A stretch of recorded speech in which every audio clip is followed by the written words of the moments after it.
Now, to anyone out there that saw the trailer of this movie and said, that looks like a good scary movie, I want to see that. Well, I hope you know this is a movie based off an Agatha Christie mystery novel. Remember the movie Murder on the Orient Express, Death on the Nile? Now this one is part of that series. So no, this is not a straight up scary movie. It's a murder mystery. Here's Johnny. My mom always said life was like a box of chocolates. Expecto Patronum!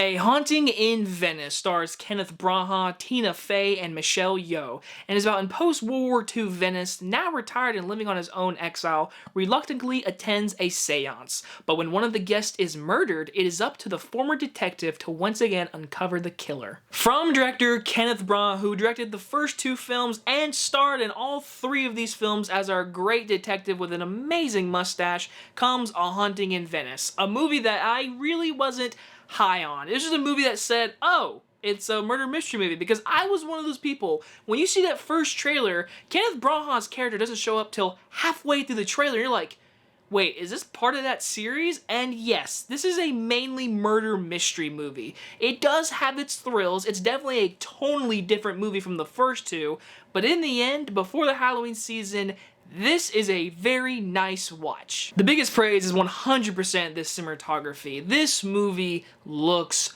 beautiful. Venice has never looked better, honestly. Seriously, the colors, the shadowing, the blocking of frames, this is a very, very well movie, and it is so nice to look at. Kenneth Branagh directed this movie, and he is a very good director. I'm not a fan of the first Thor movie, but you know, it has his style in that movie, and in this movie, got a lot of Dutch angles that I wasn't a huge fan of, but besides that little nitpick, he directs the living crap out of this movie, and it looks so good, and the sound design, they do a really good job with the irks and creaks, and the spookiness of this movie. The score is really good, the production design, the costume design, it is a really well put together movie. Everyone behind the scenes should be really proud, and all of our actors should be. Some of them shine better than others. Our biggest one, I will say, is Tina Fey. I love Tina Fey. I wish I would see her more in movies, and in this movie, she is very, very much an integral plot. She's the one that basically brings him to this seance and says, I need to write this story, and I want you there. He goes, and then Michelle Yeoh is basically our host, and someone gets murdered, which Michelle Yeoh, she is great in this movie. She definitely has a shining moment in the seance. It's really her entire seance scene that makes her really good. And everyone else in this movie is very, very good. I like Jamie Dornan. I liked the kid from Hereditary. I forget his name.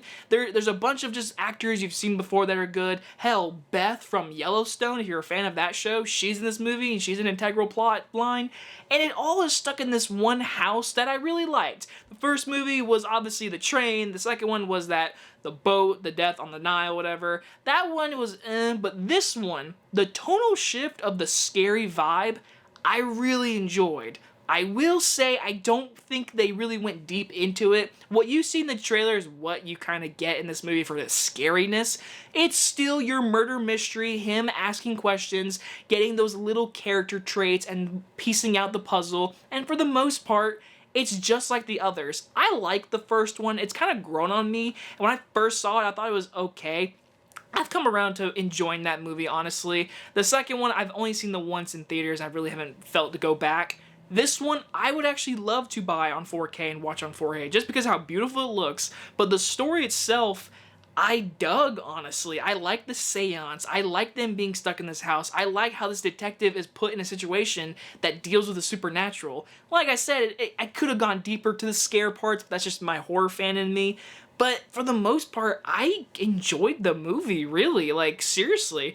I think it was very well paced in the beginning. The third act gets a little messy with all what's going on and the reveal and everything, which I will say, I did not get right. I thought it was a certain person, I was like, it's that. It was not. I was wrong, so I'll give him that. But in the end, for a third film to change things up, they could have gone deeper into the scares for my liking, but in the end, I think this really does add to this trilogy, and I couldn't wait to see a fourth one, honestly. I'm enjoying what Kenneth Branagh's doing with this series. I'm gonna give Haunting in Venice a B+. Now, honestly, maybe it's because I'm excited for the Halloween season, so that's why I enjoy this movie a little more.